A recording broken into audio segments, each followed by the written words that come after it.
konflik. Konflik merupakan sebuah situasi di mana dua orang atau lebih mempunyai tujuan-tujuan sesuai dengan persepsi mereka yang dapat dicapai oleh seseorang yang nanti. Tetapi hal tersebut tidak memungkinkan untuk dicapai oleh kedua belah pihak tersebut. Selanjutnya yaitu ada jenis-jenis konflik negosiasi. Yang pertama itu ada konflik substansi. Konflik substansi ini dapat terjadi apabila terdapat perbedaan di dalam isi atau tujuan untuk mencapai keinginan dalam masing-masing pihak dalam negosiasi. Yang kedua ada konflik waktu.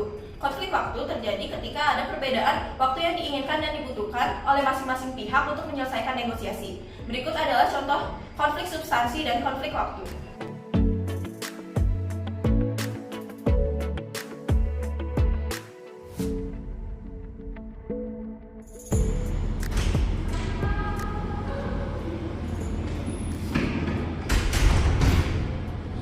Bagaimana kerjaan kalian? Sudah selesai? Sedikit lagi Bu, tinggal diisi. Baiklah, kalau sudah selesai kalian saya beri waktu istirahat 60 menit. Terima kasih Bu. Ya, silakan.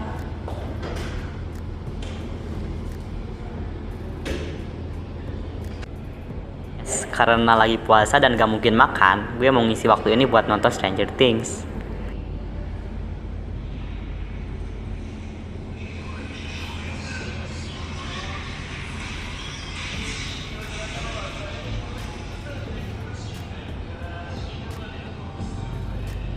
Bersih banget. Ini dong volumenya, gue juga lagi nonton nih. Oke boleh, tapi nanti lu juga kecilin volumenya ya. Oke, nggak masalah. Oke.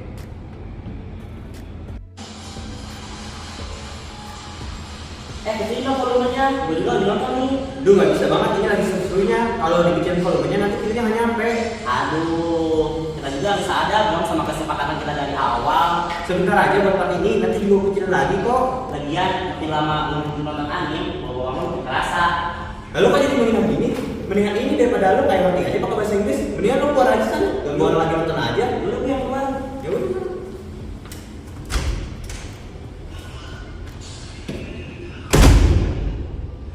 Yang ketiga yaitu konflik interpersonal. Konflik interpersonal terjadi ketika adanya masalah antara pihak-pihak yang terlibat dalam negosiasi seperti perbedaan gaya komunikasi, sikap, ataupun pandangan pribadi. Berikut adalah contohnya.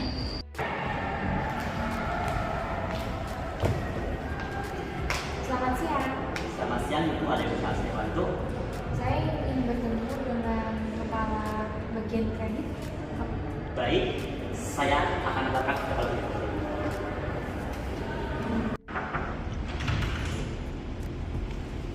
Misi Bu, ada nasabah yang mau bertanya. Baik, silakan masuk.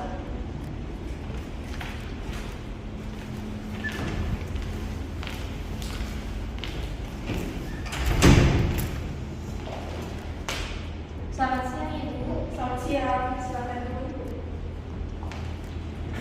Kalau saya boleh tahu, ada apa yang datang ke sini?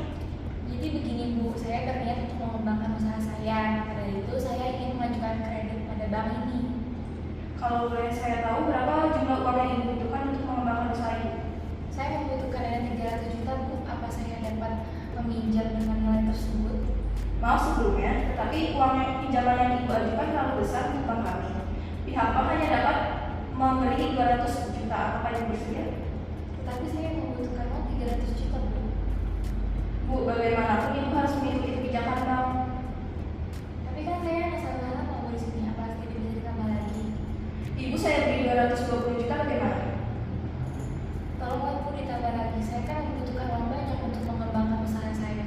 Baiklah, saya akan memberi Ibu 250 juta. Oke, sepertinya sudah cukup. Kapan saya bisa mengambil uang tersebut? Jika Ibu bersedia, uang 250 juta akan segera dicarikan. Ya, saya setuju. Lalu prosedur apa lagi yang harus saya lalui? Pihak bank akan membantu Ibu dalam menjalankan prosedurnya. Oke, terima kasih atas kerjasamanya yang mulia. Semoga usaha saya lancar dan saya bisa mengembalikan uang Ibu secepatnya. Sama-sama Bu. Selamat siang. Selamat siang. Ada-ada saja ibu ini. Yang keempat adalah konflik kepentingan. Konflik kepentingan terjadi ketika terdapat perbedaan antara masing-masing pihak dalam negosiasi. Berikut ini adalah contohnya.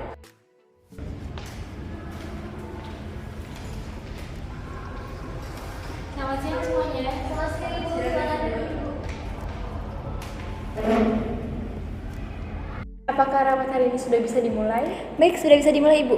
Baik, pada kesempatan kali ini kita akan membahas tentang kerugian penjualan perusahaan yang belum terselesaikan pada rapat sebelumnya. Apakah ada yang ingin berpendapat? Saya izin menyampaikan pendapat Bu. Saya berpikir apabila kita ingin memperoleh kembali keuntungan penjualan, kita bisa mengurangi biaya produksinya, seperti itu. Kalau mengurangi biaya produksi, apakah Anda yakin kualitas produk perusahaan ini tidak akan menurun? Karena kualitas produk dan harga yang akan dilirik oleh konsumen. Saya setuju dengan kualitas produk yang baik, akan tetapi kita harus memperhatikan fakta bahwa persaingan pasar sangatlah ketat. Maka dari itu kita harus memperhatikan biaya produksi kita agar perusahaan kita tidak tenggelam dalam kerugian. Bu, tapi bagaimanapun dengan cara kita mengurangi biaya produksi dengan mengorbankan kualitas produk, membuat pelanggan kecewa, hilang kepercayaan pada perusahaan kita, dan akan berpindah pada perusahaan lain. Maaf sebelumnya Nanda, apakah Anda mengerti apa yang saya maksud? Maaf, bisa Anda jelaskan secara detail? Oke, baiklah. Jadi seperti ini. Jadi kita bisa mengurangi biaya produksi tanpa harus mengorbankan kualitas produk kita. Dengan cara kita bisa mencari supplier yang lebih murah, kita bisa mengefisiensikan sistem produksi kita, serta kita bisa mengurangi biaya-biaya yang sekiranya tidak diperlukan dalam proses produksi, sehingga kita bisa mengurangi biaya produksi itu. Saya setuju dengan itu tersebut. Tapi kita harus memastikan kualitas produk itu tetap terjaga. Oke, tentu saja Ibu, saya juga tidak ingin menurunkan kualitas produk kita. Maka dari itu, mari kita bekerja sama untuk mencapai hasil yang lebih maksimal demi perusahaan ini. Baiklah, mari kita mencari solusi terbaik untuk permasalahan ini. Kita tidak boleh mengalami kerugian untuk penjualan selanjutnya. Baik, terima kasih atas partisipasi diskusi hari ini. Rapat hari ini berakhir. Baik, terima kasih Terima banyak kasih, Ibu. Yang kelima adalah konflik atas prosedur. Konflik atas prosedur merupakan konflik yang terjadi ketika terdapat perbedaan mengenai aturan yang harus diikuti oleh pihak-pihak dalam negosiasi. Berikut merupakan contoh konflik atas prosedur. Halo semuanya, bagaimana divisi keuangan? Baik. Selesai sudah saya selesaikan? Mohon maaf sebelumnya Ibu, kami baru saja menyelesaikan laporan berjalan dengan kas untuk bulan ini. Sementara laporan keuangan untuk bulan ini serta perencanaan keuangan untuk bulan depan belum kami selesaikan. Waduh, tenggatnya sudah bentar lagi nih. Segera diselesaikan ya. Baik Ibu. Saya cek yang lain dulu ya.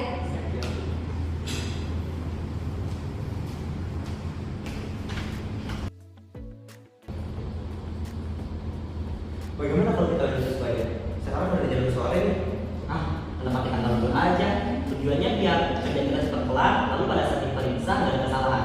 Lu kok buru-buru amat, mau jalan sama pacar lu? Gak usah tahu loh, perfeksi sama jadi orang. Tapi kalau kita kerja buru-buru itu yang ada kita akan fokus dan banyak salahnya. Maksud gua kerjain besok pagi itu biar kita lebih fokus dengan energi yang perlu lagi. Ya udah, pokoknya besok aja. Tapi syaratnya, lu harus datang dari awal, biar semua kerjaan kita kelar, lalu kita periksa bareng-bareng. Iya setuju, nanti gua bantuin sampai akhir. Ya udah. Selanjutnya adalah reaksi yang ditimbulkan apabila terjadi konflik dalam negosiasi. Reaksi yang pertama adalah rasa amarah. Rasa amarah terjadi ketika salah satu pihak tidak setuju dalam negosiasi tersebut. Dapat diperlihatkan oleh suara yang lebih keras, nada suara yang lebih tinggi, serta emosi yang mulai tidak stabil. Yang kedua adalah kritik. Kritik merupakan tanggapan yang dikeluarkan oleh salah satu pihak dalam negosiasi. Kritik dapat bersifat baik ataupun buruk, sesuai setuju atau tidaknya salah satu pihak dalam negosiasi. Apabila kritik tersebut buruk, maka dapat memicu rasa amarah bahkan konflik dalam negosiasi. Secara garis besar, terjadinya konflik dibagi menjadi 3. Yang pertama itu ada perbedaan pendirian dan keyakinan orang perorangan, perbedaan kebudayaan, dan yang terakhir perbedaan kepentingan.